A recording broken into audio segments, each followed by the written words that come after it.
Hello guys, welcome back to this video.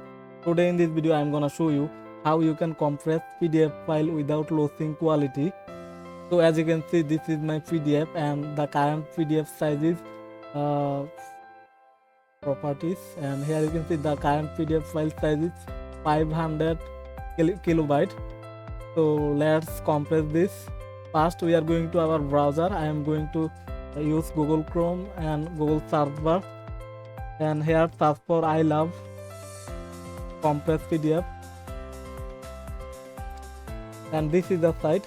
Just click on that, and here select your PDF file, open. Now on the right side here you can see compression level. Here you can see extreme compression, recommendation compression, and less compression. So recommendation is better, and I am going to choose this. You can choose any of them. After choose, just click on compress PDF. Now it will be compressed, and here you can see 91% compressed, and it's now 52.83 kilobyte. You can see.